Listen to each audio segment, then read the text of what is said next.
여러분, 안녕하십니까? 오늘 1월 20일 목요일입니다. 22년도 1월 달이 벌써 3분의 2가 지나갑니다. 하여간 이 참 시간이 왜 이렇게 일찍 빨리 날아가는지, 제가 이게 60이 넘으니까 더 빨리 느껴지는지 모르겠어요. 오늘 십자가 온라인 교회 모임 제가 기도드리며 시작합니다. 같이 기도하겠습니다. 나를 본 자는 아버지를 보았거늘 어찌하여 아버지를 보이라 하느냐 하신 빌립을 향한, 또 제자들을 향해, 또 도마를 향해 하신 우리 주님의 말씀이 마음에서 떠나가지를 않습니다. 아버지, 육체와 물리적으로 제자들처럼 주님과 공생의 기간 동안 함께 하진 않았어도 오히려 제자들보다 예수님의 진면목을 알 수 있는 요긴한 장면과 묘사들을 통해 얼마든지 예수님을 볼 수 있는 상황에서 3년 동안 예수님과 동고동락하며 예수님을 보지 못하고 보지 않았던 제자들과 마찬가지로 우리도 평생 예수를 믿으며 예수님을 본 적이 없는 것은 아닌지 돌이켜보며 반성하고 회개하게 하는 말씀입니다. 아버지, 오늘 우리가 이 시간 진짜로 예수님을 객관적인 대상으로 볼 수 있는 영적인 눈이 떠질 수 있게 하여 주시고, 그리하여 예수님을 본 자는 아버지를 본 것이라는 주님의 말씀이 내게서 정말 그렇구나 라고 확증될 수 있는 은혜를 경험하게 하여 주시옵소서. 예수님의 이름으로 기도드리옵나이다. 아멘.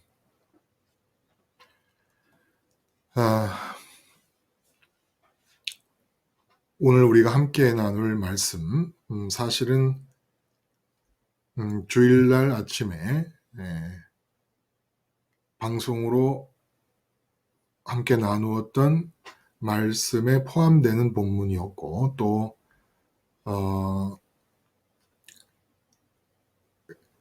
개괄적이고 간략하게 우리 그 주일날 저녁 때 십자가 온라인 교회 모임에서도 언급이 됐던 부분입니다. 나를 믿는 자는 내가 하는 일을 그도 할 것이요 하고 이제 이어지는 그 본문 말씀이, 근데 아무래도 그 본문을 중심으로 18절까지라고 일단은 잘랐습니다만은 사실은 24절까지가 하나로 붙어 있는 본문인데, 반복되기도 하지만 내용들이 한 구절 한 구절 이거 만만치가 않은 그런 의미를 담고 있는 구절들이라서 그렇게 쉽게 못 넘어가겠더라고요. 그래서 이제 다시 그 겹치게 중복되게 본문을 정해서 보게 되었습니다. 그래서 본문의 가장, 숲을 본다는 의미에서 본문을 보면 가장 큰 특징이 하나님 아버지 그리고 예수님 성령님이 아주 뚜렷하게 분명하게 다 언급되고 있다고 하는 특징을 가지고 있습니다. 대부분 이 성령님이 이렇게 아주 노골적으로 이제 암시적으로 표현되지 않고 은연중에 표현되지 않고 이렇게 노골적으로 아버지, 예수님, 성령님이 다 표현되고 있는 이런 삼위일체적 본문이 사실 그렇게 흔하지 않거든요. 근데 전체적으로 보면 그런 것이 있고, 거기에 또 하나 사람에 대한 사랑, 계명, 내가 이제 앞장에서 내가 너희에게 새 계명을 주노라 할 때 그 새 계명, 그 사람에 대한 사랑이 또 언급되면서 나, 이웃, 그리고 아버지 예수님, 성령님, 이 5개의 위격이 한꺼번에 지금 이야기되고 있는 본문입니다. 본문에 그 전체적인 윤곽이 지금 이렇게 되고 있다는 거예요. 근데 그 5개의 위격이 다 언급되고 있는데 그 중심에 십자가 예수님이 서 있는 것이에요. 그러니까 오각형, 정오각형의 관계가 십자가 예수님을 중심으로 온전한 상태로 이루어지는 모습이 그림 그려져 있다는 겁니다. 본문이.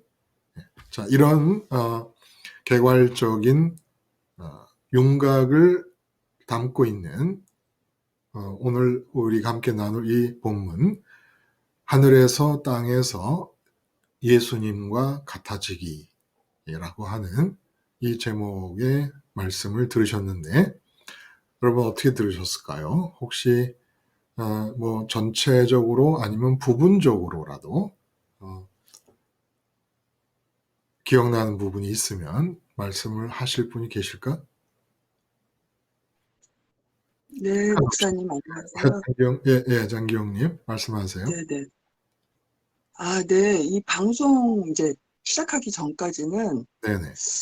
이 삼위일체 하나님께서 나를 창조하셨고 이 삼위일체 하나님께서 나 하나 구원시키고자 이렇게까지 이렇게 역동적으로 진짜 이렇게까지 일을 하시는구나라고 생각하고 이제 방송에 들어왔는데 지금 또 말씀을 들어보니까 이게 더 나아가 사위일체를 나아가 이제 그 오각형 네. 네, 오각형의 거기까지 관계. 간다는 네. 네, 그게 또 확 지금 이 순간 와 닿았고요. 어, 하늘과 땅에서 예수님과 똑같아지기라는 말씀을 드리면서 참 적어도 그 음, 12제자뿐만 아니라 특히 본문에 거론된 도마하고 빌립보다는 내가 참 유리한 입장에 있구나. 그래. 예, 그런 생각을 하면서 정말 도마와 빌립은 4차원을 경험해 보지 못했잖아요. 예, 예. 근데 본문에 저희는 본문 말씀으로 당시에, 이렇게 네, 본문 당시. 네, 말씀으로 4차원까지 이렇게 3차원과 4차원을 왔다 갔다 할 정도의 그런 상황에서 이 말씀을 듣는다는 내가 얼마나 유리한가. 근데 이 유리함을 음, 정말 내 삶 가운데에서 정말 적용시켜서 하나하나를 정말 유익하게 하나님의 뜻대로 유익하게 써줄 수 있었으면 참 좋겠다. 100% 그런 생각을 활용하는 했고요. 아주 네, 좋은 그런 생각을 했고 그러다 보니까 정말 하나님은 어떻게 해서든지 그 유익을 누리기 위해서 첫 번째 보혜사이신 예수님도 통째로 보내주시고 또 그 예수님 따라갔더니 십자가에 못 박게 하시고 그 자아의식으로 하늘까지 또 이끌어 주셔서 성령님까지 내려주셔가면서 이게 완전히 그냥 그야말로 이게 하나님의 그랜드 디자인이신가? 이런 생각을 했던 시간이었던 것 예, 같습니다. 예, 예. 좋네요. 이제 역동적이라는 단어가 잘 맞아요. 삼위 하나님이 나 한 사람을 중심으로 협력하시는 그 다이내믹, 그 이제 역동적이라고 표현할 수 있죠. 어느 한 분도 멈춰 계시지 않은 채로 삼위 하나님이 협력하여 움직이시는 가운데 나의 존재가 영생으로 들어가고 내 인생이 진행되는 그런 모습이 본문에서 보여주고 있다는 게 아주 좋습니다. 잘 맞고, 그리고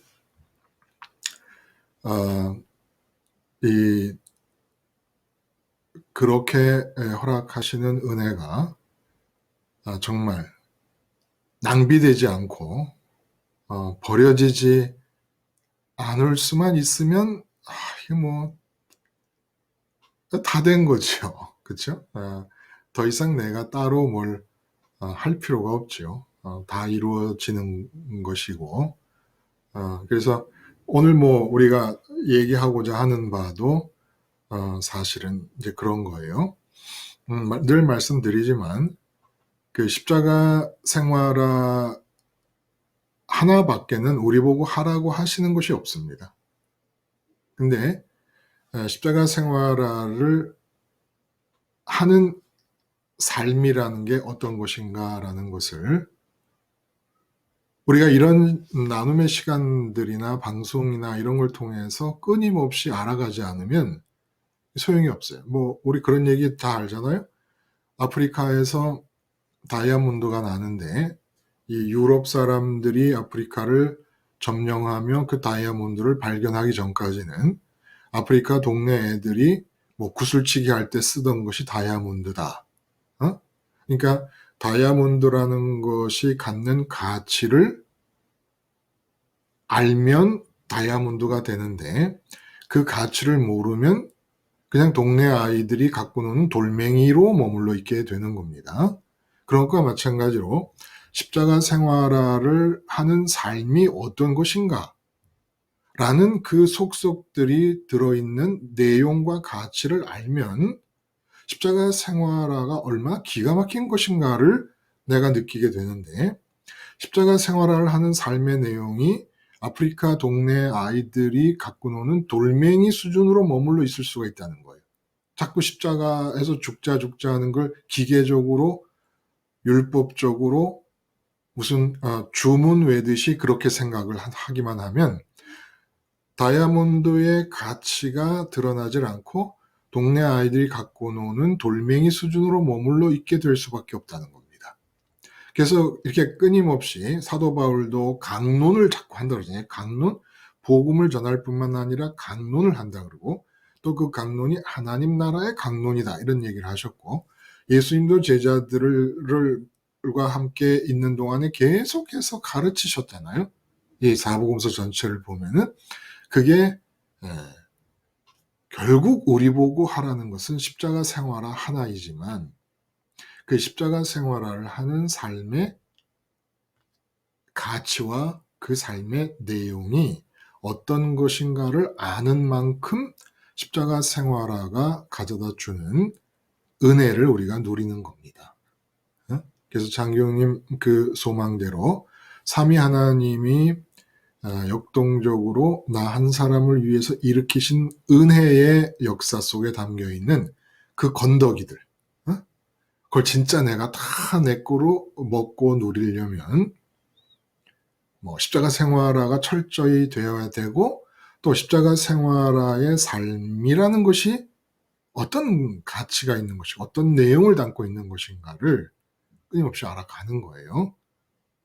그래서 이런 내용을 우리가 알고 나면 또 십자가 생활화에 더 박차를 가하는 겁니다. 실제로.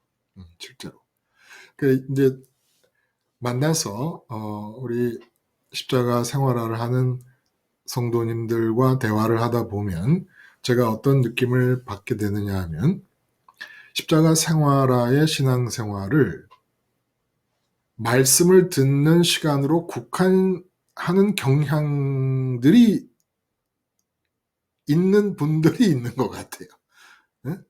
실제 말씀을 듣고 이제 실제 삶의 현장에서 십자가에서 죽은 자의 자아의식을 잊지 않으려고 애를 쓰고 하면서 삶의 현장에서 그렇게 자꾸 적용을 하려고 하지 않고 말씀을 듣는 시간을 늘려가는 겁니다. 말씀을 듣는 시간을 늘려가면서 말씀을 듣는 시간을 십자가 생활화와 신앙생활의 시간으로 그냥 딱 끝내듯이 한정 짓는 그런 분들도 계시는 것 같아서 그 사실 우리가 처음에는 화요일 날 오늘의 번째 방송하고 수요일 날 방송하고 목요일 날 아침에 방송하고 10시에 온라인 교회를 하고 그리고 금요일 날 오늘의 번째 방송하고 주일 날 아침에 오늘의 번째 방송하고 주일 날 저녁 때 온라인 교회 모임을 또 가졌어요. 그리고 월요일에 지나면 화요일부터 또 시작하고 그러다가 목요일 날 아침에 하던 오늘의 번째 방송을 이제 중단을 했습니다. 그리고 오늘 목요일 날 온라인 교회만 해요. 근데 이것도 많다는 느낌이 드는 거예요. 그래서 화요일 날 안 합니다. 그러면 월요일, 화요일을 안 하고 그리고 토요일을 안 하잖아요. 근데 방송을 안 하고 말씀의 나눔이 없으면 그러면 월요일 날 이제 그냥 주일 날 저녁 때 했던 게 올라가면은 그 월요일 날이나 화요일 날 돼서 혹시 참여하신 분들도 다시 한번 듣고 또 생활에 적용하는 좀 숨 쉴 수 있는 좀 시간적 공간과 여유를 가지라고 여러분들에게 사실 그렇게 하는 겁니다. 그러니까 말씀을 듣고 묵상하시고 삶에서 진짜 그렇게 사시고 적용이라는 말도 정확한 말은 아니에요. 네? 적용은 내가 있고 어떤 기술이 있고 대상이 있을 때 그 기술을 갖다 쓰는 건데 십자가 생활이라는 것은 아예 내가 십자가에서 죽은 자의 자아의식으로 사는 것이기 때문에 적용이라는 말보다는 그냥 그대로 살아보는 겁니다. 내가 그렇게 돼서 죽은 자가. 자, 이런 십자가 생활화에서도 역시 문제가 되는 것이 이거 몰랐어요. 예수님을 보기라는 것이. 그래서 그 예수님 나를 본 자는 아버지를 보았거늘 어찌하여 아버지를 보이라 하느냐라는 그 말씀이 곳에 잊어버려. 그 빌립이 한 얘기에 대한 대답입니까? 도마가 한 얘기에 대한 대답입니까? 빌립이죠, 빌립. 도마는 어디로 가는지 모른데 길을 가르쳐 주시옵소서 한 것이고 빌립이 아버지를 보여줬으면 좋겠습니다 그랬으니까 좀 놀라운 거죠. 그리고 본문의 특징적인 게 아마 그 알아채린 분도 계실 거예요. 예수님 사랑이라는 말이 참 예수님에 대한 믿음이라는 얘기는 많이 나오지만 예수님 사랑이라는 얘기는 사실 그렇게 자주 접할 수가 없어요. 예수님 사랑이라는 얘기가 이 24절까지 3번이나 반복됩니다. 3번이나. 그러면 예수님 사랑하기라는 게 도대체 뭐냐? 계명을 지키는 거는 사랑하면 예수님을 사랑하면 이웃을 사랑하고 제자들이 서로 사랑하라는 그 세 계명은 저절로 지켜진다고 예수님은 생각하시는 겁니다. 예수님을 사랑하는 것. 하나님을 사랑하는 것은 하나님 크기로 비어있는 마음을 하나님으로 채우려고 열망하는 것이다라고 일단 간단하게 이제까지 우리가 나눈 그 내용을 근거로 해서 얘기를 할 수 있는데 예수님을 사랑한다는 것은 도대체 뭘까? 예수님을 사랑한다는 것. 여러분, 예수님을 사랑한다는 게 뭘까요? 간단하게 얘기할 수 없을까요? 예수님을 사랑하기. 그게 예수님과 같아지기입니다. 자, 하나님 사랑하기는 하나님으로 채워짐을 열망하는 거예요. 내 의식은 존재감으로 채워져야 돼요. 하나님 존재감으로 채워지고 내 마음은 좋은 것으로 채워져야 돼요. 그래서 마음이 하나님으로 채워지기를 열망하고 이게 하나님 사랑하기예요. 하나님으로 채워지기를 열망하는 게 하나님 사랑이에요. 그러면 예수님 사랑하기는 뭐예요? 예수님과 같아지기를 열망하는 겁니다. 그러면 오늘 본문의 말씀 우리가 함께 나누겠습니다만 성령님 사랑하기는 뭐예요, 여러분? 성령님 사랑하기. 삶의 모든 순간이 성령님의 기회가 되기를 열망하는 겁니다. 내 삶의 모든 순간을 한순간도 예외 없이 성령님의 순간, 성령님의 활동의 무대, 성령님의 주체가 되심, 성령님에게 기회가 되는, 성령님이 나타나시고 성령님이 활동하시고 성령님이 주체가 되실 수 있는 기회. 내가 내 아내를 보고 있다. 그러면 성령님을 사랑하는 것은 지금 이 아내를 보고 있는 이 순간 말을 하고 표정을 짓고 행동을 해야 되는데 이 말하고 행동하고 표정을 지어야 되는 이 순간이 성령님께의 기회, 성령님의 찬스, 성령님이 나타나시고 성령님이 움직이시는 기회가 되기를 열망하는 게 성령님을 사랑하는 겁니다. 근데 이 사랑이 십자가에서 죽은 예수님에 대한 사랑으로부터 예수님의 죽음을 나의 죽음으로 받아들이는 동일시로부터 이루어져 나간다는 거예요. 근데 십자가를 바라본다라고 하는 것이 이게 기계적인 것이 아니 되려면, 율법적인 것이 안 되고 인격적인 사건이 되려면 예수님 사랑하기 위해서 제일 먼저 일어나야 될 일이 뭐냐? 뭐겠습니까? 예수님 사랑하기에 제일 첫 번째 단계 뭘까요?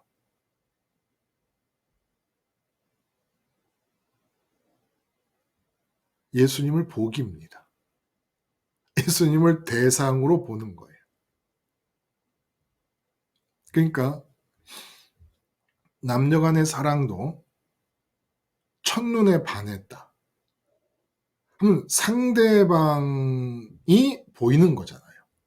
내 형편, 내 처지, 내 생김새, 내 능력 이런 거 상관없이 이런 거 다 떠나서 상대방 아가씨가 내 마음을 사로잡는 겁니다.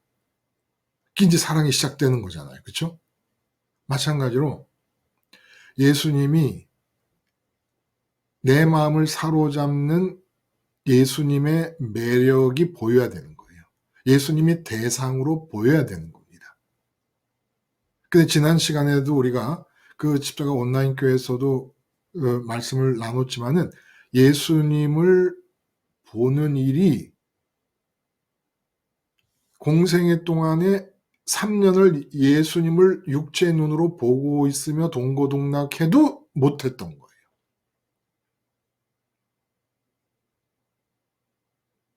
그러니까 실제로 예수님을 보고 예수님의 매력에 사로잡히는 그런 예수님 보기가 이루어지지 않고 예수님이 갖고 계신 능력을 내 삶으로 끌어들이는 것은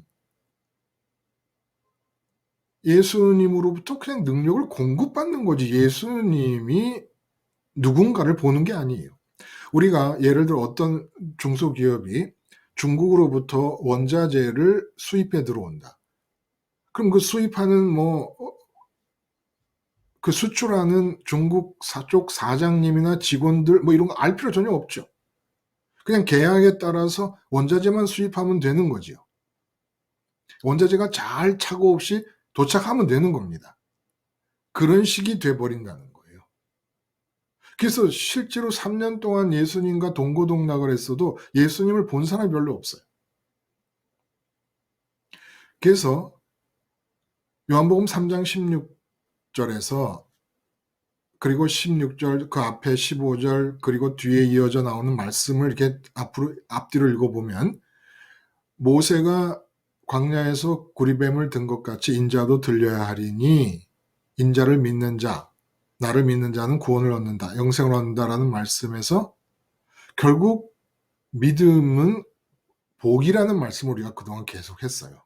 그렇죠? 십자가에서 못 박혀 죽는 예수님을 보는 것이다 라는 말씀을 계속 나눴는데 객관적으로 예수님을 보는 것이 안 된다는 거예요.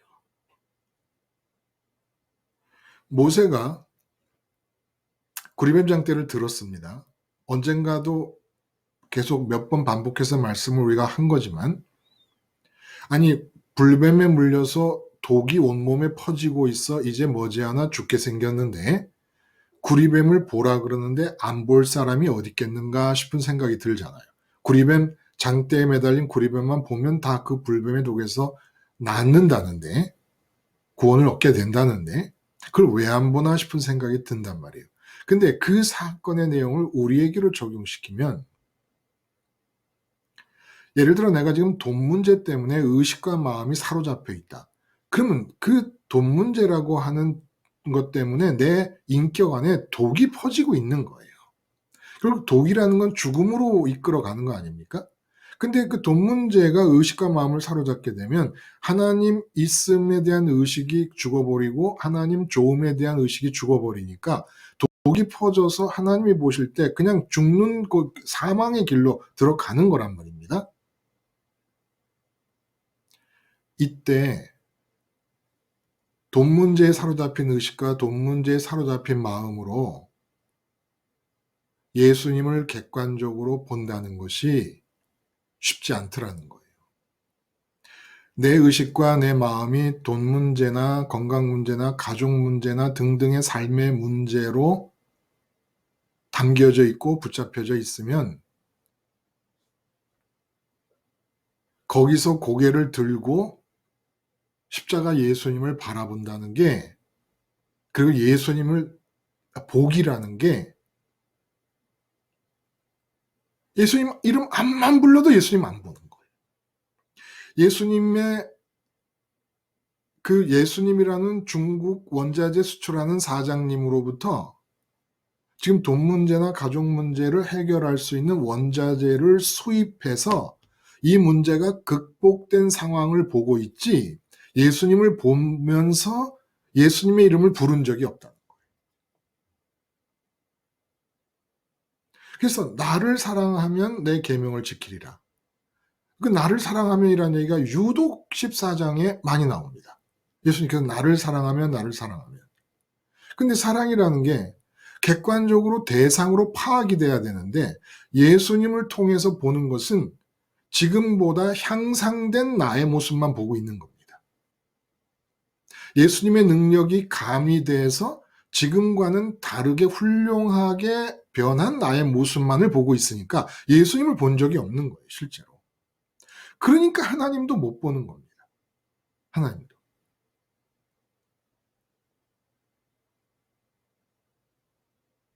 그러니까 여러분, 사실은 어떤 이 세상의 다급한 문제에 붙잡혀 있거나, 제가 늘 예를 들지만 뭐 가게를 하기 시작했는데 손님이 안 오는 상황을 만나거나, 그러면 손님이 안 오는 상황에 의식이 계속 들어가잖아요.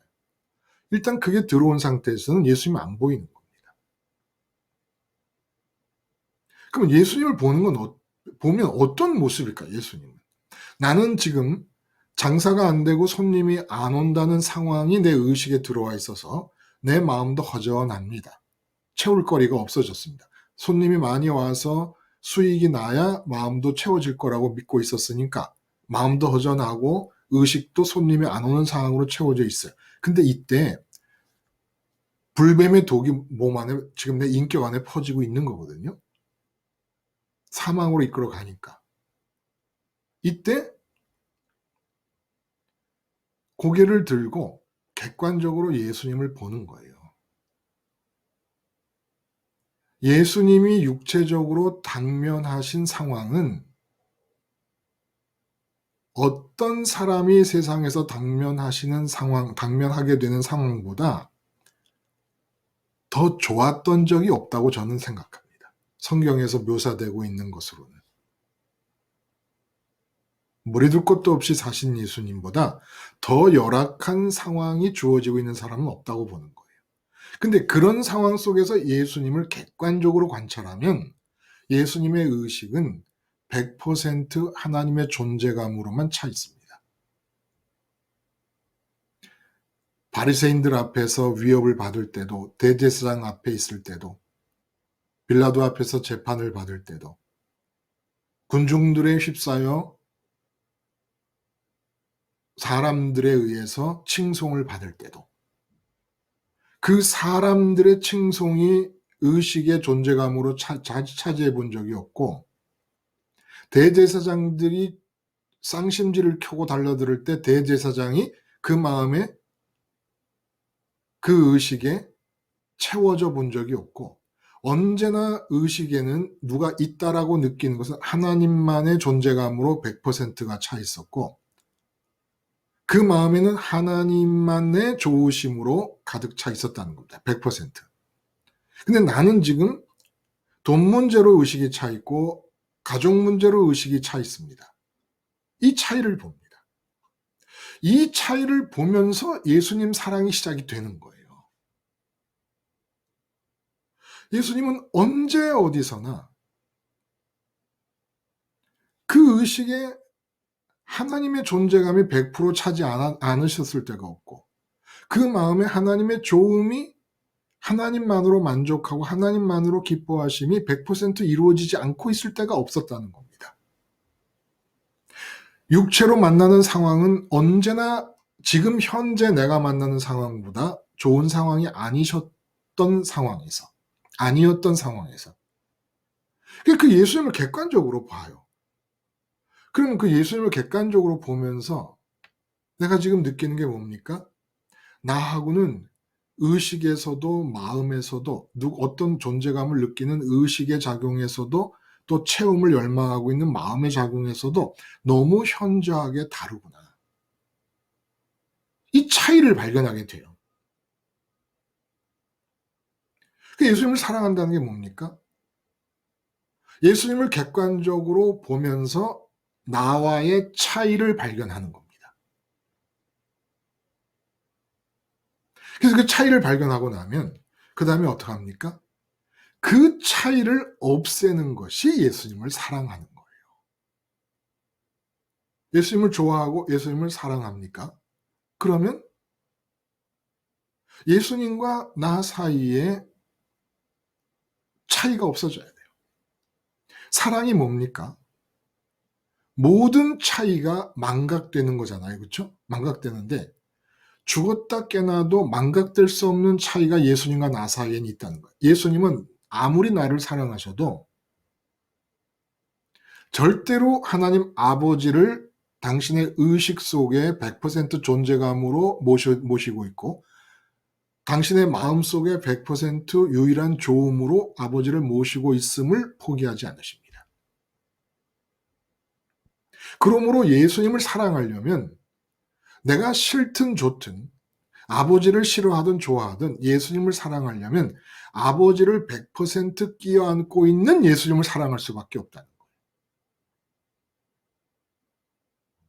그러므로 예수님이 하나님을 포기하지 않는 한, 나는 내 의식에 돈 문제나 가족 문제를 담고 있다 그러면, 아니면 내 인생의 문제를 담고 있다 그러면 서로가 평행선을 그으면서 예수님은 아버지를 담고 있고 나는 이 세상을 담고 있는 상태에서는 사랑이 이루어질 수가 없습니다.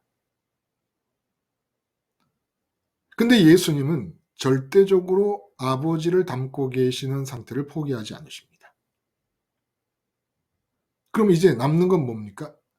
예수님을 내가 계속해서 마음속에 세상을 담고 있으려면, 그게 좋으면 예수님을 버리든지 예수님의 이름을 주문처럼 종교적인 신으로 둔갑을 시키든지,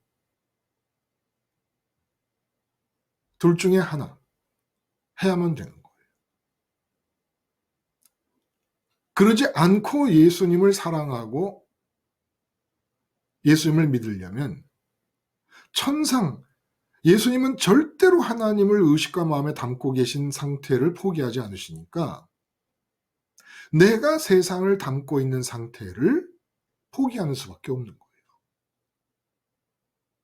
그래서 이 포기를 가능하게 하시려고, 이 차이를 없애시려고 주님께서 십자가에서 죽으신 것이죠. 그러니까 내가 무슨 문제에 지금 시달리고 있든지 고개를 들고 불뱀의 독이 퍼지고 있는 상태에서 구리뱀 장대를 보듯이 불뱀의 독이 퍼지고 있어서 다리가 무거워지고 통증이 느껴지고 전신이 혼미해지는 그런 나에게 내 의식과 마음도 같이 사로잡혀 두려워 공포에 떨지 말고 고개를 들고 구리뱀을 장대에 달린 구리뱀을 보듯이 그렇게 내가 지금 돈 문제 때문에 걱정이 태산 같으면 예수님을 객관적으로 보라는 겁니다. 돈 문제 때문에 객관적인 예수님의 모습을 내 의식 세계 안에서 뭉개버리지 말라는 거예요. 응? 이 세상이 의식에 담겨 있고 세상을 의식하느라고 사장님을 의식하느라고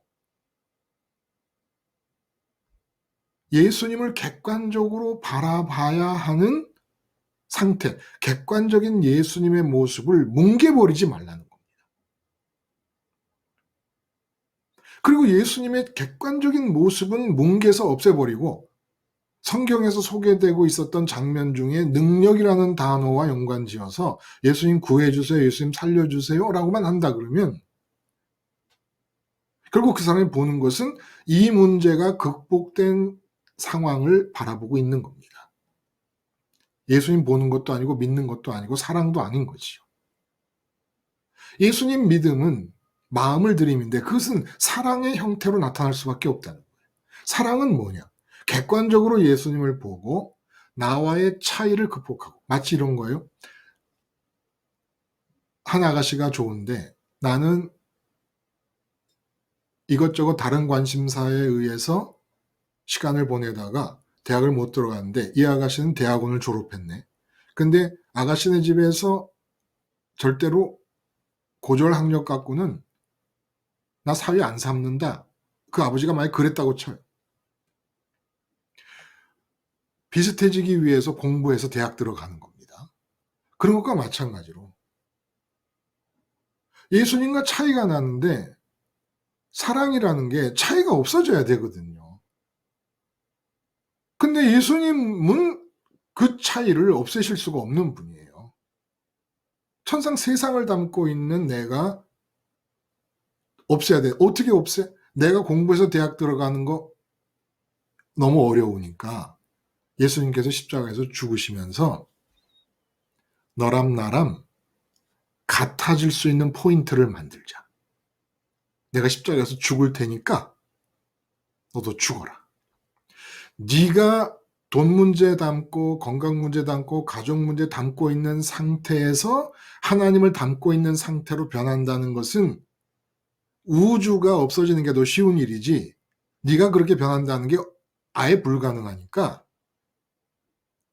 네가 나를 사랑할 수 있기 위한 지점으로 내가 갈게. 십자가에서 죽자. 그래서 세상이 담겨있는 내가 십자가에서 죽는 겁니다. 그러면 돈 문제 때문에 내가 걱정하고 근심하다가 하나님 예수님을 사랑한다는 것은 예수님을 객관적으로 보는 거예요. 아, 지금 나는 이렇게 돈 문제 때문에 의식이 가득 차 있는데 예수님의 마음은 이런 상황에서도 하나님을 놓을 리가 없다. 만족을 위해서 기쁨을 위해서 하나님을 놓고 나처럼 돈을 끌어당기려고 한다든지 성공을 끌어당기려고 한다든지 세상의 형통을 끌어당길 리가 없다. 예수님과 나는 이렇게 차이가 나는구나. 이게 어떡하지? 아, 이렇게 예수님과 차이 나는 나의 죽음을 예수님께서 십자가에서 이루어 주셨구나. 일단 십자가에서 이 차이가 나를 죽이자. 그리고 부활하면 예수님과 연합한 상태에서 부활을 해서 하나가 돼서 연합을 하는 겁니다. 하나가 돼서. 그래서 부활하신 자리에서 예수님과 하나가 된 상태에서 일어나는 일이 뭡니까? 아버지 하나님을 의식 속에 담습니다. 아버지 하나님의 좋음을 마음에 담습니다. 예수님과 비슷해지기 시작하는 거예요. 같아지는 방향으로 인격이 가기 시작하는 겁니다. 그러므로 예수님을 사랑한다는 것은 예수님을 객관적으로 언제나 보자는 거예요. 구리뱀 장대를 보듯이 무슨 문제가 닥쳐서 내 의식을 차지하고 있고 내 마음을 차지하고 있든지 이 세상 것들 중에서 그런 상태에서 그냥 예수님의 이름을 부르며 이 상태가 개선되기를 바랄 게 아니라 사실 그 어려운 문제잖아요. 당장에 돈 문제 때문에 괴롭다. 건강 문제가 정말 이게 탁 휘몰아치면 이 건강 문제가 괴로우면 하나님 건강하게 해주세요. 라는 뭐 취직 문제나 합격 문제 등등이 있으면 그 취직 문제와 합격 문제에 사로잡힌 의식이 객관적으로 나의 상태를 무관한 것으로 뒤로 미루고 예수님을 객관적으로 본다는 게 쉬운 일은 아니에요. 그러나 어려운 일도 아니죠. 돈 문제가 있다. 그럼 그 돈 문제를 내가 원하는 방식대로 해결하는 게 쉽습니까? 아니면 돈 문제가 있는 상태에서 돈 문제에 빠져서 예수님의 능력만 바라며 객관적인 예수님의 모습을 뭉개버려 없애버릴 게 아니라 그냥 돈 문제는 돈 문제가 있더라도 잠깐 좀 심호흡을 하고 예수님의 객관적인 모습을 보니까 예수님은 이런 상황에서조차도 아버지의 존재감으로 차 있는 의식 상태, 아버지의 조음으로 차 있는 마음 상태를 포기하지 않으셨겠구나 라고 보는 게 쉽습니까? 돈 문제 해결하는 게 훨씬 어렵죠. 몇백 배 어렵죠. 근데 여러분이 한번 해보세요. 실제로 삶의 현장에서. 객관적인 예수님의 모습을 보면 아버지로 가득 차 있구나. 예수님은 대제사장들이 재판을 하는 과정에서도 빌라도가 생사 여탈권을 쥐고 재판을 할 때도 빌라도의 존재감보다 아버지의 존재감으로 가득 차 있었구나. 이렇게 예수님을 객관적으로 보면 벌써 빛이 비치고 숨통이 확 트이기 시작합니다. 예수님을 객관적으로 보는 것만으로. 왜? 사랑이 시작되기 때문에. 그전에는 이 세상 문제의 의식이 사로잡혀가지고 그걸 해결하는데 써먹기 위한 수단으로만 생각했으니까 예수님 자체를 볼 생각을 못했다. 머슴을 하나 드렸는데 옛날에 그래서 필요한 일에만 썼어요. 근데 가만히 보니까 이 모습이 내가 시키는 일뿐만 아니라 탁월한 능력을 갖고 있더라는 거예요. 이렇게 객관적으로 눈을 보듯이 예수님을 객관적으로 보지를 못한단 말입니다. 불뱀의 독, 세상의 독이 내게 퍼지고 있으니까. 그러니까 돈 문제 때문에 의식하면 세상의 사탄에게 물린 거죠. 물린 거. 그게 뭐 취직 문제든 학교 문제든 자식 문제든 물린 거란 말이에요. 그러면 뭉개버려요. 예수님의 이름을 부르는 사람들이 객관적인 예수님의 모습을 뭉개버려요. 객관적인 예수님의 모습은 언제나 세상 문제에 시달리고 있는 나와는 너무너무 다르게 나보다 더 안 좋은 상황에서 더 위급한 상황에서 죽느냐 사느냐라는 재판이 이루어지고 있는 상황에서조차도 아버지의 존재감이 1등이었다는 거예요. 아버지의 조음이 1등이었고 그렇게 예수님의 모습과 내 현재 삶에 있는 나의 모습의 차이를 알 때 십자가에서 죽는다는 게 의미가 있는 겁니다. 어떤 포인트가 죽어야 되는가 정확하게 알고 십자가에 정확하게 못 박아 죽이는 거예요. 이 과정을 통해서 우리가 어떤 일이 가능합니까? 하늘에 계신 아버지에 대한 관계에서 예수님과 똑같아질 수 있다는 거예요. 이 관계에서. 그래서 예수님의 객관적인 모습은 위력입니다. 위력. 예수님의 객관적인 모습을 보기만 하면 구리뱀 장대를 본 자가 낫는 것처럼 그 위력이에요. 위력. 왜? 예수님의 객관적인 모습을 보면서 차이를 느끼고 차이를 없애야 하는 방법으로 십자가가 제시되고 있기 때문에 진짜 십자가에서 죽는다는 의미가 내게서 살아 움직이려면 예수님의 객관적인 모습을 눈에서 놓치면 안 된다는 거예요.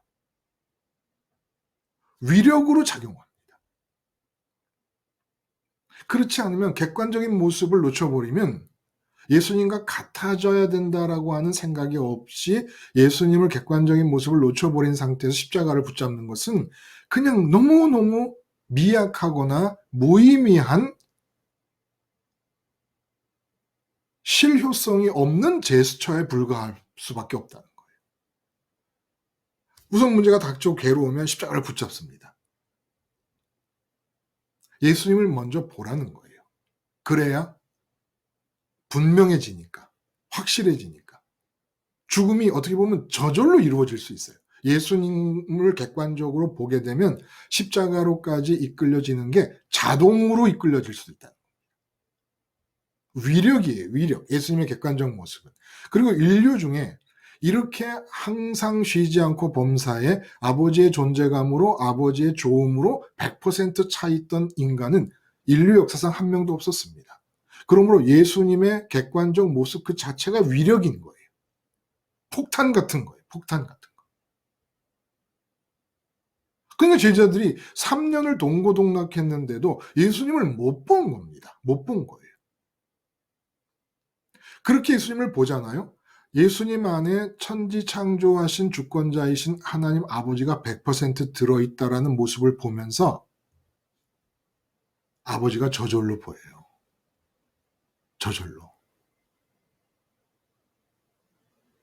그리고 그 아버지가 담겨져 있지 않은 이 예수님의 모습과 나의 차이를 없애려고 하는 게 사랑이고, 그래서 십자가에서 연합하는 겁니다. 내가 도저히 예수님 같은 분과 하나가 될 수 없는데 내가 예수님과 하나 될 수 있는 지점을 만든 게 십자가의 죽음이니까 그 죽음에서 하나가 되어버리는 겁니다. 그래서 부활하시면 나도 예수님과 같이 아버지의 존재감과 아버지의 조음으로 채워지기 시작한다는 거예요. 그래서 하늘에 계신 아버지에 대한 예수님의 관계가 그 관계, 아버지에 대한 관계 안에 있는 예수님과 내가 똑같아지기가 이루어지는 겁니다. 자, 그러면 공생애 때 예수님 그렇게 사셨잖아요. 공생애 때 사셨다는 것은 하늘에 계신 아버지에 대한 관계에서만 사신 것이 아니라 이 땅에서 사람에 대한 관계에서도 사셨단 말입니다. 그 예수님 사랑하기가 뭐예요? 같아지기입니다. 예수님과 똑같아지기예요. 그래서 예수님의 객관적인 모습을 보면 하나님 아버지의 존재감으로 의식이 차고 하나님 아버지의 조음으로 마음이 차신 상태에서 사람을 대할 때 예수님은 아버지로 차 있으셨기 때문에 그 만나는 사람으로부터 무언가를 얻겠다는 생각을 해보신 적이 없이 사셨다는 거예요.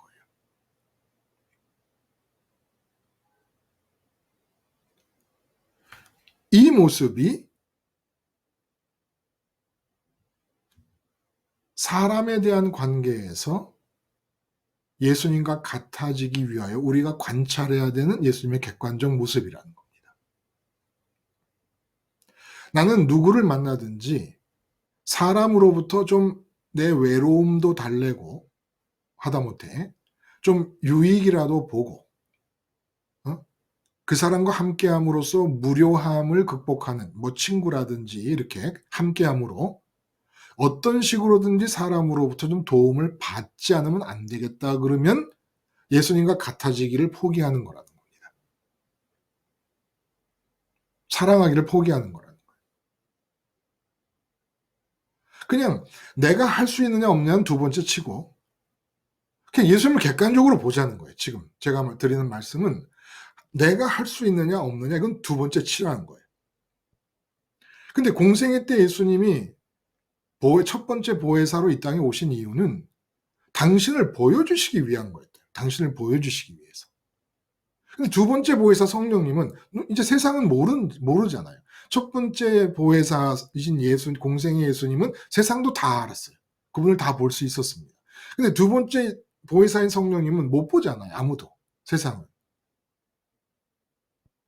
첫 번째 보혜사이신 예수님을 객관적으로 보고 객관적으로 보이는 예수님을 사랑하는 사람들만 보혜사 성령님이 온다는 말씀이에요. 두 번째 보혜사가. 그러니까 첫 번째 보혜사는 두 번째 보혜사와의 관계에서는 관문인 거지요. 성령님이 내릴 수 있는 조건이 이루어지기 위한 관문인 거예요. 근데 똑같이 보였어요. 세상 사람들이 모두가 다. 근데 세상 사람 모두가 다 예수님을 객관적으로 본 사람이 없다는 겁니다. 한마디로 예수님 자신을 사랑한 사람이 없다는 거예요. 선민이라는 사람들은 전부 뭘 보고 있었냐면 다윗 왕국의 재현 속에 있는 잘 먹고 잘 사는 자기를 보고 있었단 말이에요. 그러니까 예수님을 못 본 거예요. 아무도 예수님을 사랑하지 않았습니다. 제자들까지 포함해서.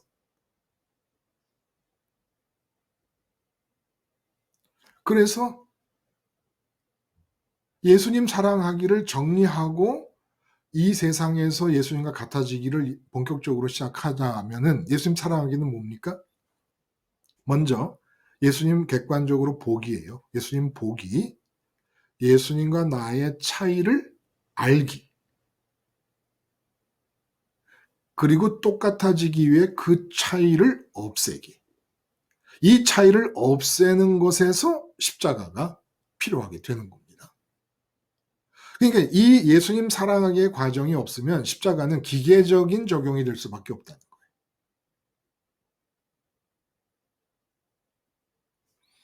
자, 이런 상태에서 하나님 아버지의 관계가 그렇게 십자가에서 죽음으로써 부활하신 예수님 안에서 같아지는 게 한순간은 아니더라도 그 방향으로 가는 겁니다. 같아지기의 과정을 겪는 거예요. 그럼 이 세상 쪽에는 어떤 일이 일어나는가?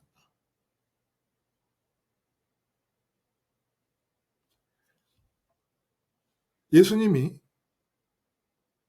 세상에 사시는 동안에 있다라고 느끼는 유일한 대상이 세상에 있는 대상들이 아니라 하늘에 계신 아버지였단 말이에요. 그러니까 예수님이 있다라고 느끼는 그 의식은 이 세상에서는 죽은 거예요. 없는 거예요.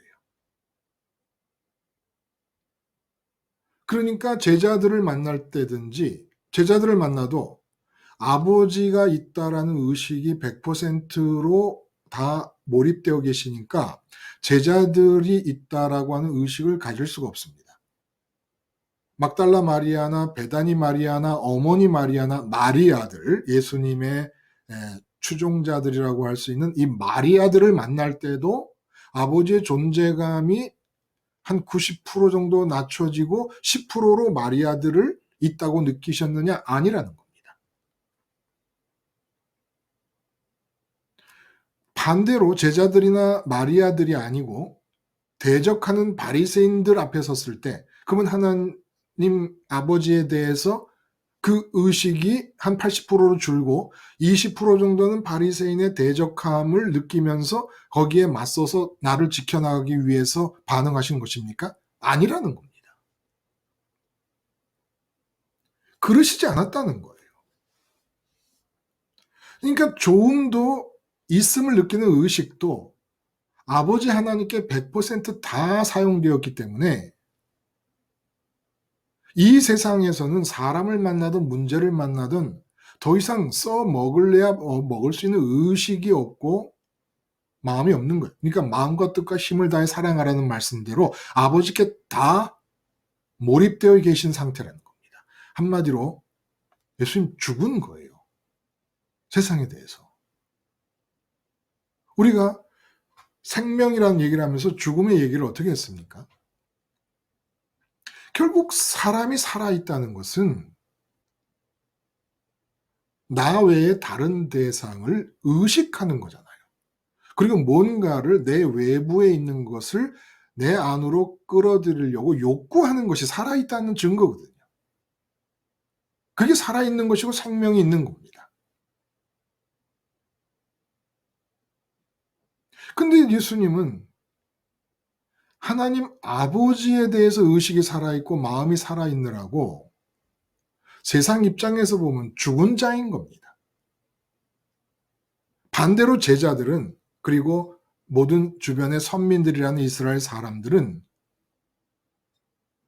이 세상에서 번영된 미래를 바라보면서 그 번영된 미래를 의식하고 번영된 미래를 희망 속에서 채우고 있느라고 하늘에 계신 아버지에 대해서 의식과 마음이 죽은 상태입니다.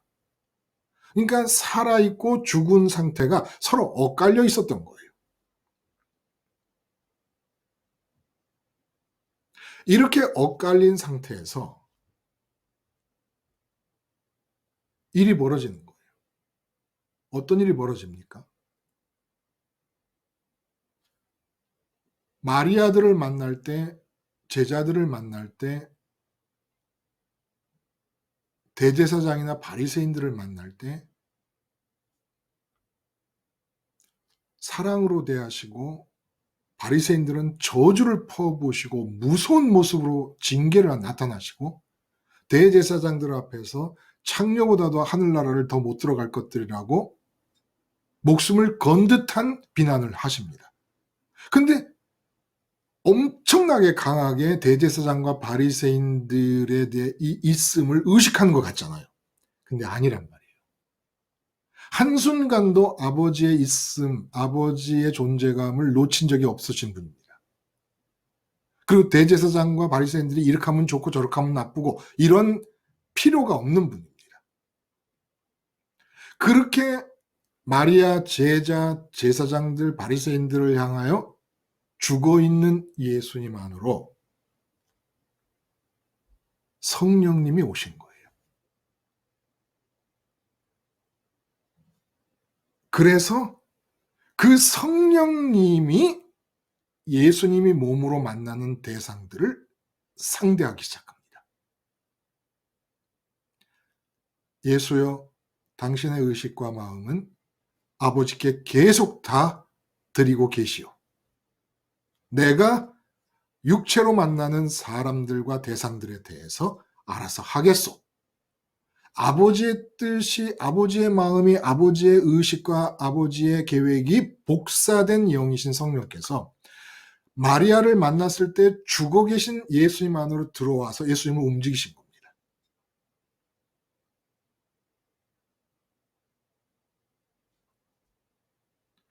이게 예수님과 똑같아지는 방식이라는 거예요. 어떨 때 사람을 대하는 예수님과 똑같아지기. 성령님이 누구에게 오십니까? 아내와 남편의 관계를 성령님이 역사하는 관계로 만들고 싶으세요? 꼭 우린 성령의 역사는 막 선교사님들이 막 전도할 때, 이럴 때만 생각을 해요? 아니죠. 복음이 알려지는 단계를 성경에서 기록했습니다만 그 알려지는 복음의 역사를 위하여 사도 바울이나 베드로 사도나 사도들이 애를 썼어요. 초대교인들이 애를 썼는데 그렇게 알려진 복음을 내 거로 만든 사람은 어떻게 살아야 되는 겁니까? 예수님 사랑해야 돼요. 예수님 사랑하기라는 게 예수님의 객관적인 모습을 보고 똑같아지는 겁니다. 똑같아지려면 이 세상에서 사람을 만날 때 나는 죽어 있어야 되는 거예요. 죽어 있는데 성령께서 오셔서 그 사람을 대응하십니다. 내 몸을 이용해서.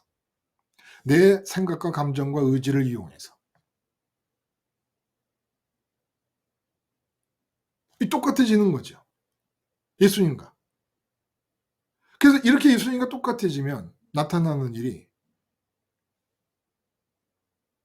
내게로 유익을 끌어당기는 일은 죽어도 없을 거라는 겁니다. 나를 사랑하면 계명을 지킬 것이다. 서로 사랑하라는 계명을 지킬 것이다.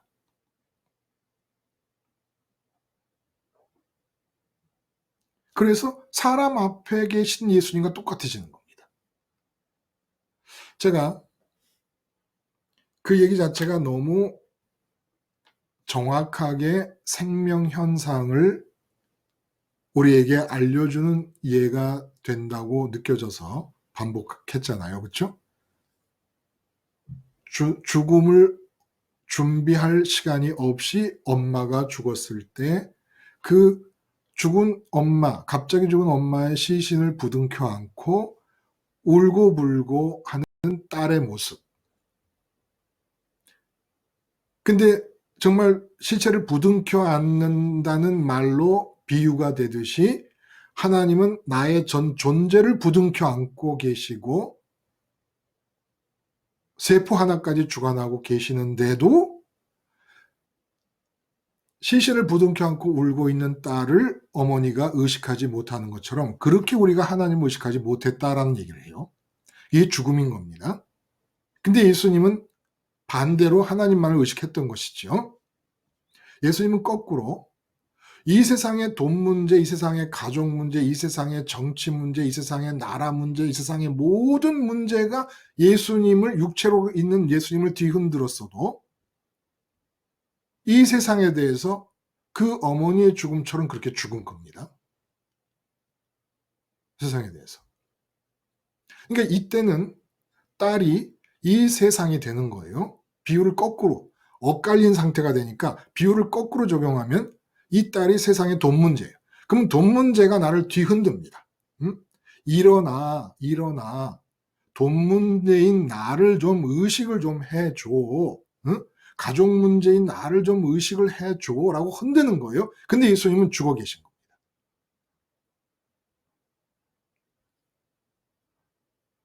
십자가에서 예수님께서 원하시는 게 이런 죽음을 원하는 거예요.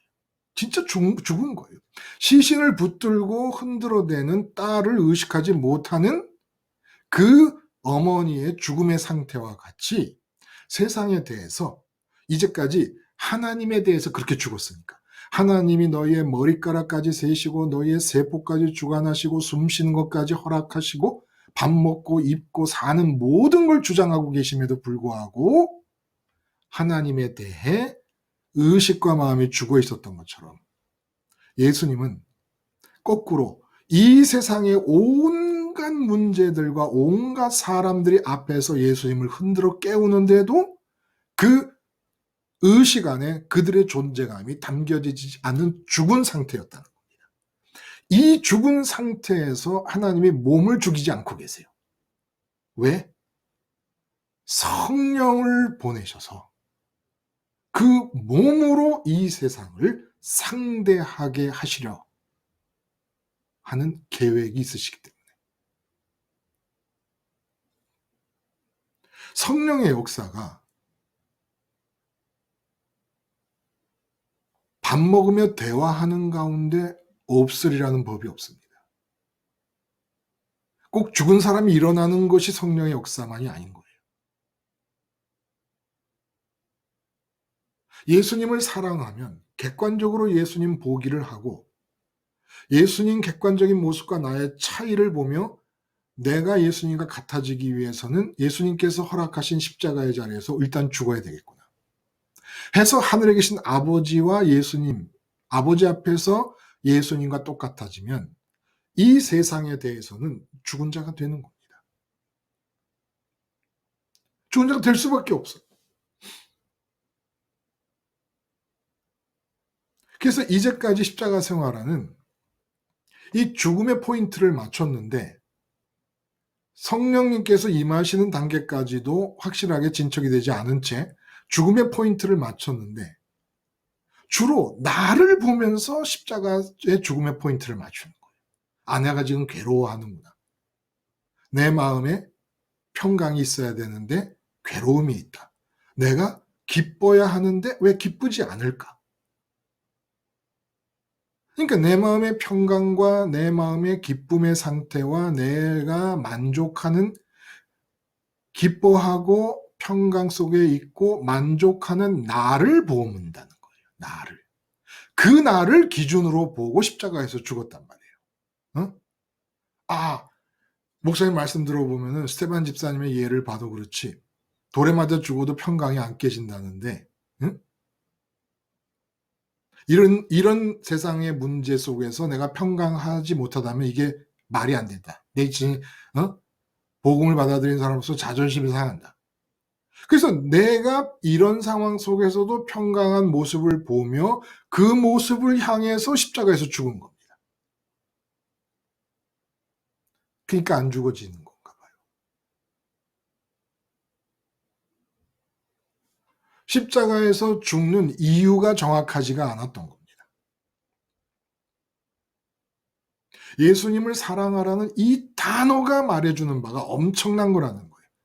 예수님을 사랑한다. 예수님을 객관적 대상으로 파악하라는 겁니다. 우선은. 근데 예수님 객관적으로 보면은 예수님은 의식과 마음이 나처럼 세상 것이 담겨져 있는 단 한순간도 없었던 분이에요. 한순간. 근데 그분에게 세상 문제를 자꾸 해결해 달라니까.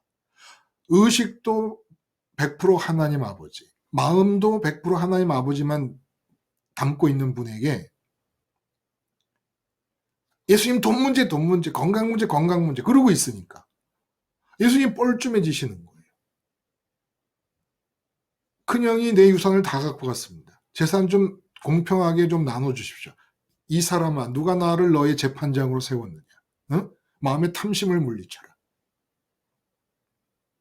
탐심이 뭐예요? 존재감으로 채워져야 되는 의식, 좋음으로 채워져야 되는 마음이 하나님 말고 다른 것을 느끼고 다른 것을 끌어당기는 게 탐심이에요. 내 것 아닌 것을 욕심내는 게 탐심 아닙니까? 원래 내 마음에 채워야 될 게 하나님밖에 없고 내 의식에 채워야 될 게 하나님 존재감밖에 없어요. 근데 그 의식에는 딴 걸 품고 마음에서 의식에 딴 걸 도둑질해서 존재감을 느끼면서 그 존재감을 느끼는 도둑질한 것으로 채우려고 해요. 탐심이란 말입니다. 응? 결국 이 세상 문제 때문에 걱정하고 괴로워하고 하는 모든 게 다 탐심 때문이 아닙니까? 세상 것을 이루고 있는, 가지고 있는 나를 바라보고 있기 때문에 이 세상 것을 가지고 있고 이 정도는 가져야 된다. 이 정도 세상의 가치는 누리고 있어야 된다라는 나를 보고 있기 때문에 그렇게 못 될 것 같은 나를 두려워하는 거잖아요. 그래서 하나님의 능력을, 예수님의 능력을 자꾸 끌어당기다가 십자가를 듣고 나니까 이제는 마치 무슨 노자의 도가의 생도들인 것처럼 세상에 풍파가 임해도 의젓하게 평강 가운데 내가 이렇게 쭉 유지해 나간다. 그러니까 이런 상황 속에서도 평강한 나의 모습을 바라보며 십자가 생활을 했다는 겁니다. 그건 사랑이 아니에요. 예수님 사랑이 아니에요. 그냥 훌륭하게 된, 업그레이드된 나를 사랑하는 것이지. 여전히 십자가 생활을 한다고 하면서도 여전히 나를 사랑하는 거예요. 그러니까 예수님이 너희가 나를 사랑하며 이 말이 정말 십자가 생활화도 가짜로 하는 것을 잘라내게 하시고 본격적으로 진짜로 십자가 생활을 하게 하시는 정말 기가 막힌 정곡과 급소를 찌르는 말씀이라는 겁니다. 결국 하나님을 대하는 예수님과 똑같아지고 사람을 대하는 예수님과 똑같아지지 않으면 예수님 사랑이 아닌 것이고 이 예수님 사랑이 아니면 사실은 세 계명, 너 서로 사랑하라만 계명입니까? 십자가처럼 어미한 계명이 어디 있습니까? 가장 존엄한 계명인 것이죠. 십자가 자체가 아버지 사랑하는 방식이고 이웃 사랑하는 방식입니다. 이웃 사랑을 위해 아버지 사랑을 위해 통과돼야 될 지점이라는 거예요. 십자가가 예수님과 똑같아지는 비결이라는 겁니다. 그래서 참 얼마나 제 자신도 코미디 같은 신앙생활을 했는지 알 수가 없어요. 그 코미디 같은 신앙생활이라는 게 뭡니까? 성령을 구하는 것. 성령을 구하려면 성령이 오게 정말 성령을 사랑해서 성령님이 내 안에 오시기를 바란다면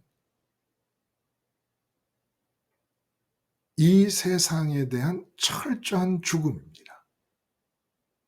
세상에 대해 죽은 자의 의식과 마음을 대신하는 분이 성령님이십니다.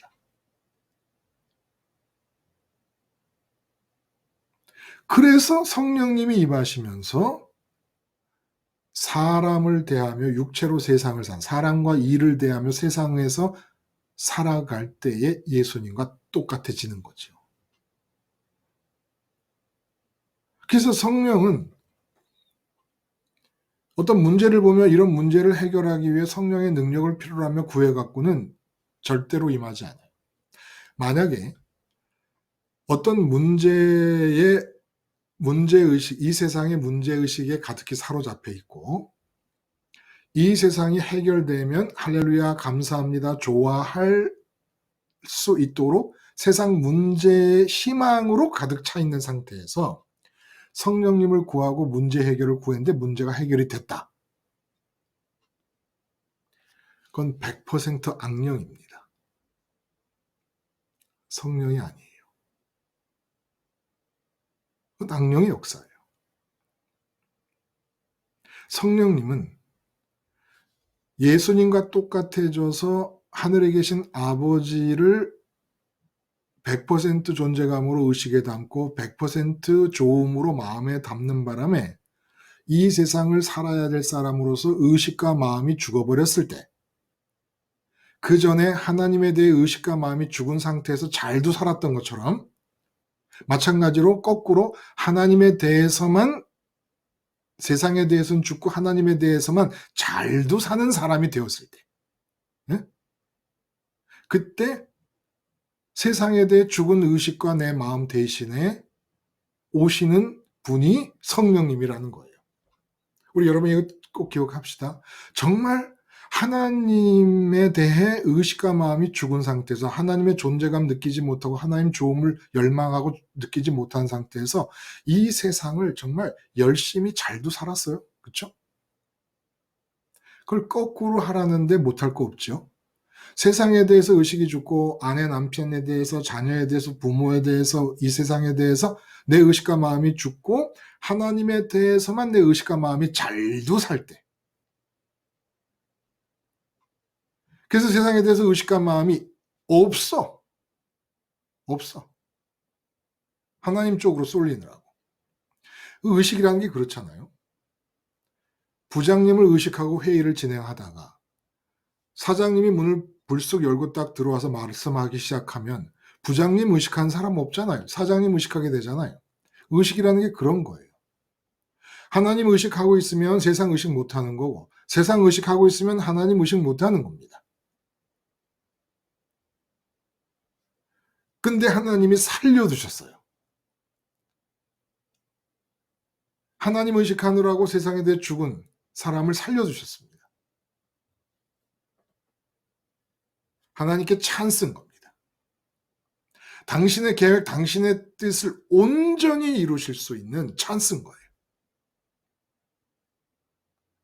그래서 예수님께 성령을 한정없이 부어주셨다. 성령을 많이 부어주셨다. 이런 얘기를 해요. 아니 뭐 성령을 많이 부으시고 성령을 한정없이 부으시고 이게 도대체 무슨 뜻일까? 세상에 대해 완전히 죽으셨기 때문에 한정없이 성령을 부어주실 수가 있었던 겁니다. 우린 세상에 대해서 죽었다가 살아났다 죽었다가 살아났다 성령님을 보내시다가 또 세상에 대해서 살아나.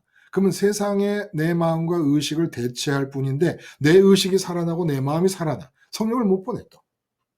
못 보냈어요. 성령을 한정없이 보내실 수가 없어.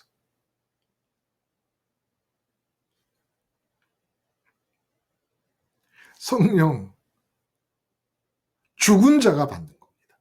죽은 자. 이렇게 해서 성령이 임하시면 이제 다른 사람이 볼 때는 내가 어떻게 사는 모습으로 보이느냐 하면 자기 유익은 하나도 찾지 않는 사람이 되어버립니다. 전부 그 사람만 생각합니다. 그러니까 어떤 사람이 돼버렸습니까? 보세요, 여러분. 예수님을 객관적으로 관찰합니다. 거기서 예수님과 이 세상을 살던 예수님과 자기 자신의 차이를 발견합니다. 차이를 없애기 위해서 차이가 벌어지고 있는 나를 십자가에서 예수님과 함께 죽습니다. 그리고 부활하신 예수님과 함께 예수님과 똑같아지는 방향으로 의식과 마음이 가면서 아버지의 존재감과 아버지의 좋음만을 느낍니다. 나라는 의식은 예수님과 함께 죽었다는 자아의식밖에 없는 거예요. 실제로 표현되고 있는 나라는 의식이 없어요. 내 의식과 마음은 전부 대상이신 예수님, 대상이신 하나님께 집중되어 있기 때문에 나를 의식함이 없고 나를 표현함이 없어요. 근데 밖에서 보면 제3자가 보면 나가 내 모습이 보일 거 아닙니까? 자, 이런 상태에서 또 이 세상에 대해서도 의식과 마음이 죽어서 성령님이 오십니다. 성령님이 오셔서 하시는 모든 일들이 내가 만나는 사람들을 위하는 것. 그러니까 내가 눈으로 보고 귀로 듣고 손으로 만지는 대상이 있으면 그 대상을 향한 아버지의 뜻을 성령님께서 역사해 나가십니다. 거기도 내 속에서는 나에 대한 관심이 없습니다. 나 자신에 대한 관심? 왜냐하면 십자가에서 죽은 자니까 세상에 대해서. 아버지를 향할 때도 예수님 안에서 아버지만 봅니다. 나에 대한 관심이 없어요. 세상을 대할 때도 성령님이 안에 계시면서 내 앞에 놓여진 사람만 봅니다. 사람만 대상으로 삼습니다. 그러면 성령님께서 내 마음과 의식에 대해서 관계합니다. 도대체 나는 나에 대한 관심을 가질 틈이 없는 거예요. 나에 대한 관심을 하늘의 쪽을 향해서도 땅을 향한 쪽에서도 나에 대한 관심이 없이 내가 살아가는 그 모습이 하나님이 본래 창조 때 그려놓은 내 모습이라는 거예요. 그래서 하나님이 나의 인생과 나의 영생의 모습을 마음대로 그려놓으신 대로 이루어 가시는 겁니다. 내 속에는 나에 대한 관심만 없어요.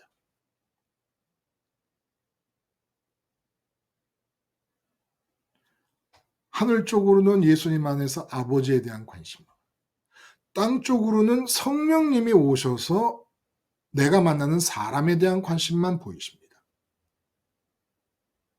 그런데 하늘 쪽으로 아버지에 대한만 관심 갖고 예수님 안에서 땅 쪽으로 성령님이 오셔서 사람에 대한 관심만 갖고 있는 것 같이 보이는 그 나가 하나님이 그려놓으신 나예요. 근데 그 나를 이렇게 나에 대한 관심이 없이 그려지도록 하나님에 의해서 그려지도록 하지 않고 내가 나를 관심해 버립니다.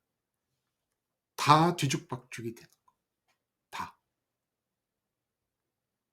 사람을 대할 때는 성령님이 오셔서 사람만 관심하시고 하늘을 대할 때는 예수님 안에서 아버지만 관심할 때. 그래서 내 속에 나에 대한 관심이 죽어버려서 없어져 버렸을 때 진정한 나가 탄생합니다. 생겨납니다. 그려집니다. 이 모습을 예수님은 이루시려고 하는 거예요. 그래서 십자가에서 죽으시면서 차이를 극복하시는 것이죠. 극복하도록 하시는 것이죠. 그래서 보면 너희가 내 이름으로 구하면 무엇이든지 내가 행하리라 라는 이 말씀, 그리고 너희를 고아처럼 놔두지 않고 내가 너희에게로 다시 오리라 하신 이 모든 말씀이 바로 무슨 말씀입니까? 나와 함께 죽어서 정말 그 딸의 어머니가 시신이 된 것처럼 네 아내, 남편, 자녀, 세상에 대해서 그렇게 의식과 마음이 죽어버렸다면, 그리고 네 마음과 의식은 하나님에 대한 내가 취하는 입장과 똑같아져서 아버지만을 향해 있다면 이제 무엇이든지 구하라는 겁니다. 그 무엇이든지 구하라는 게 무슨 얘기입니까? 너희의 생각과 감정과 의지에 떠오르는 대로 생각하고 느끼고 의지하여 뜻하고 행동하면 다 이루어진다는 거예요. 왜요? 이렇게 안 이루어져도 문제잖아요. 세상에 대해서 완전히 죽었습니다. 그래서 성령님이 오셨습니다. 성령님이 오셔서 첫 번째 보혜사 예수님은 함께 계셔도 외부적으로 함께 있었어요. 물리적으로 육체적으로 함께 있으니까 내 외부에 함께 계셨어요.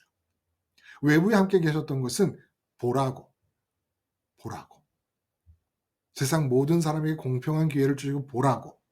근데 두 번째 보혜사신 성령님은 우리와 함께 하시는데 우리 속에 들어와 함께 하세요. 속에 들어와. 그래서 내 이름으로 무엇이든지 구하면 이루라는 것은 예수님 이름이라는 것은 예수님 이름이 가리키는 이 상황 전체를 말하는 겁니다. 지금 예수님과 똑같아지는 일이 일어나면 이란 뜻이라는 거예요. 그러지 않고 예수님과 똑같아지는 이런 존재의 얽힘이 전혀 없이 예수님 이름만 달랑 따갖고 와갖고 내 의식과 마음에는 세상으로 가득 차 있는데 하나님만으로 가득 차 있는 그 예수님의 이름을 가지고 내가 뭘 구한다고 이루어지겠습니까? 그런 법은 없죠. 태승철이라는 이름을 써먹으려면 적어도 태승철이라는 이름이 가리키는 사람과 관계가 있어야 되는 거 아닙니까? 그 관계가 똑같아지는 관계라는 거예요. 예수 이름으로라는 얘기는 너희가 나와 똑같아진 상태가 되었다면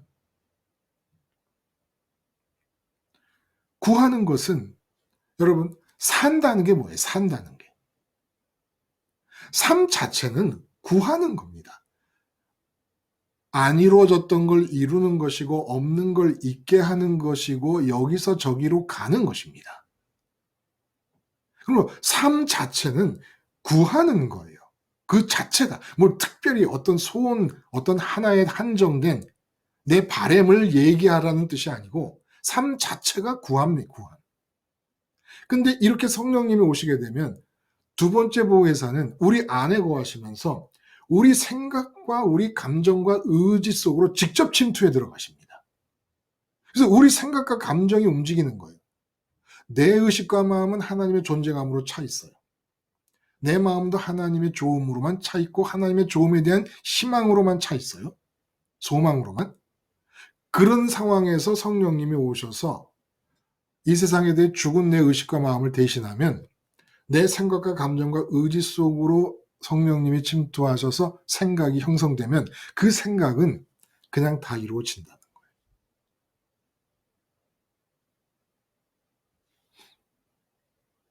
그 감정과 그 의지는 그대로 이 땅에서 표현되기를 원하는 하나님의 감정과 의지이기 때문에 그대로 다 표현된다는 겁니다.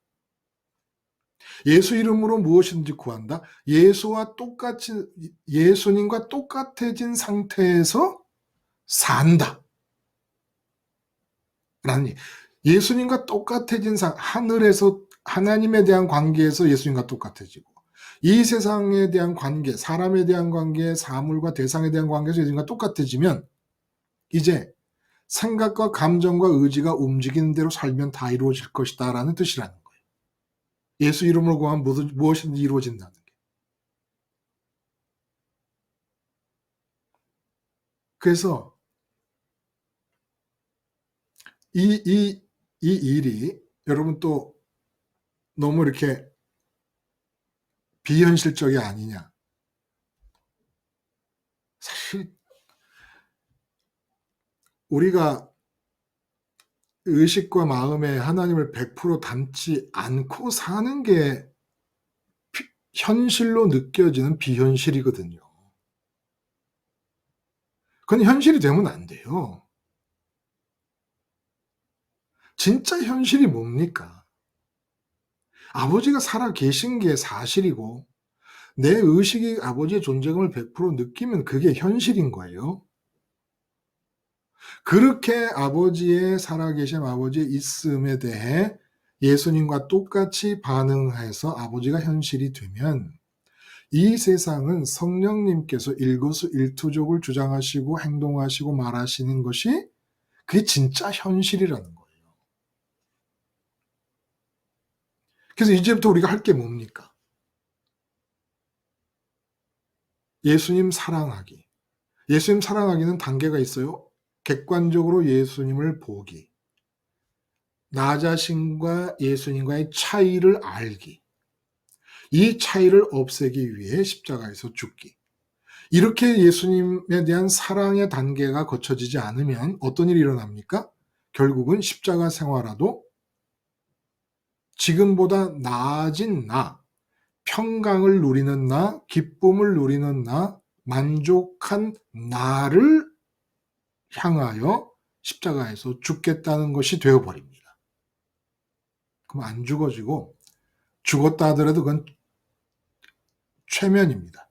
스스로 거는 최면이고 스스로 거는 세뇌입니다. 예수님과 나 자신과의 차이를 발견하면 그 발견 상태가 위력이 됩니다. 위력이 됩니다. 십자가라는 한 사건을 진짜 복음으로 역사하게 해주는 위력이 됩니다. 십자가가 어떻게 실제로 힘을 갖는 복음이 되느냐? 복음의 능력으로 우리가 바뀌어야 되는 거 아닙니까? 복음의 능력으로. 나의 애씀과 내가 나에 대해 체면을 걸고 세뇌를 거는 게 아니라. 근데 그렇게 되려면 예수님을 사랑해야 된다는 거예요. 예수님 사랑하기는 예수님 객관적으로 보고 예수님과 나의 차이를 느끼고 예수님과 같아져야 됩니다. 결국 결혼이 뭐예요? 결혼 여러분. 왕자님과 천민의 딸이 서로 사랑의 불꽃이 튀었습니다. 그래서 천신만고 끝에 결혼을 했다라는 게 뭐예요? 하나가 되었다, 같아졌다라는 뜻이에요. 왕자의 신분이 포기될 수 없으면 천민의 딸이 왕자의 부인이 된 것이고, 천민의 딸의 신분이 포기될 수 없는 것이라면 왕자가 천민이 돼야 되는 것이고, 예수님을 사랑한다는 건 격차를 없애야 되는데 예수님과 나와의 격차는 의식과 마음에 무엇이 담겨져 있는가라는 거예요. 근데 예수님이 아버지를 담고 있고 아버지를 느끼고 있는 상태가 포기될 수 없는 거라면 내 쪽에서 변화가 일어나야 하는데 이거 어떻게 해야 되느냐? 죽는 수밖에 없다는 거예요. 살아있으면서 바꿀 수 없다는 겁니다. 아버지로 채우고 아버지의 좋음으로 내 마음을 채우고 아버지 존재감으로 내 의식을 채울 수가 없다는 거예요. 그래서 예수님을 사랑해서 예수님과 똑같아지고 예수님과 연합하고 싶습니까? 부부가 일심동체라고 그러대. 똑같아지는 거예요. 모든 면에서 같은 위치에 있고 같아지는 겁니다. 그렇게 예수님과 하나가 되려면 예수님이 그 상태를 없애버리시면 안 되는 것이고, 물론 십자가로 내려오시는 것 자체가 저주 속으로 던져지시는 것이니까 아버지와 3일 동안 격리되는 상태로 던져지는 겁니다. 그러니까 그렇게 괴로워하셨죠. 그러나 부활하시면서 곧바로 일체대심의 본성을 버리실 수가 없으니까. 우리 때문에 우리를 만나려고 십자가에서 죽으신 저주의 자리에 내려오셨고 우리도 저주받은 우리를 죽이는 겁니다. 그래서 하나가 되면 부활하십니다. 그래서 하늘로 똑같아지고 땅으로 똑같아집니다. 그 땅으로 똑같아지고 하늘로 똑같아지는 얘기를 나를 믿는 자는 내가 아버지께로 가기 때문에 내가 한 일도 할 것이다 라는 말씀 속에서 내가 할 것도 하리라는 것은 이 세상에서 세상을 대할 때 내가 한 게 뭐 별거 아니야. 내가 한 게 아무것도 없어. 성령께서 하셨어. 근데 성령께서 왜 하셨나? 내가 세상에 대해서 의식과 마음이 죽어 있었기 때문에 이 세상을 살기 위해서는 의식과 마음이 절대적으로 필요하니까 하나님이 나의 죽은 의식과 마음 대신 성령님을 보내주셔서 성령님이 하셨기 때문에 근데 내게 임한 그 똑같은 성령이 너희에게도 임할 거거든. 그러니까 내가 한 일을 너희도 하고 나보다 큰 일도 때에 따라서 할 수가 있지. 그렇죠. 예수님은 한 번에 3,000명을 회개시켜서 본 적이 없습니다. 근데 베드로는 그 잘난 베드로 아닙니까? 우리가 다 알듯이. 미천이 빤히 보이는 베드로인데 갑자기 3,000명을 회개시킵니다. 예수님은 3년 동안 제자들 12를 회개를 못 시켰어요. 네? 근데 베드로는 한 번에 3,000명을 회개시켰어요. 예수님은 그야말로 비교도 안 되죠. 예수님 사역은 세 발의 피입니다. 평생 3,000명 3명도 회개를 못 시켰는데요. 3명도. 근데 그렇게 예수님 보실 때 너무 예수님이 참 이 마음이 공명정대하신 분이에요. 그리고 마음이 참 객관적이신 분이세요. 저 같으면 제가 예수님이고 여러분이 제자라면 그래도 야 내가 너희보다 조금 나아야 되니까 응? 내가 한 일 중에서 내가 한 일보다는 조금 80% 정도까지만 너희가 해야지. 내가 한 일을 할 뿐 아니라 나보다 더 큰 일도 하리라. 왜 이렇게 공명정대하시고 객관적이신 언급이 나옵니까?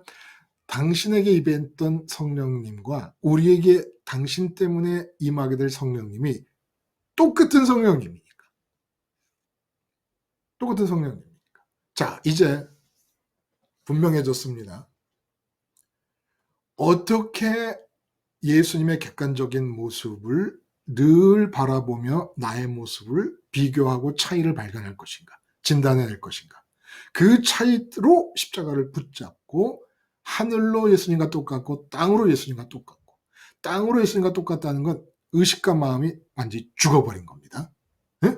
딸아이가 엄마 시체를 부둥켜 안고 엄마 이게 뭐야 엄마 이게 뭐야 할 때처럼 남편이 아내가 자식이 부모가 돈 문제가 건강 문제가 이런저런 문제가 와서 내 의식을 부둥켜 안고 흔들 때 칵 죽어 있읍시다. 성령께서 임하시도록. 성령께서 임하시면 어떻게 나타날지 몰라요. 괜찮다, 아니다, 야단치다, 용서하다, 뭐 어떤 모습으로 나타날지 모르죠. 우리 이렇게 성령께서 나타나셔서 사람에 대한 관계까지도 예수님과 똑같아지십시다. 서로. 우리 서로 이게 다 모자란 사람들 아닙니까? 서로 격려하면서. 응? 니캉 내캉. 니캉 내캉이 어느 고장의 말인지 모르겠는데 어머니가 쓰시는 것 니캉 내캉. 함께 하늘로 땅으로 예수님과 똑같아지십시다. 우리 십자가 가족들 화이팅! 기도하겠습니다. 하나님 아버지, 이제 본격적으로 예수님 사랑의 시간이 시작되게 하여 주시옵소서. 예수님의 이름으로 기도드리옵나이다. 아멘. 여러분, 좋은 하루 보내셔요.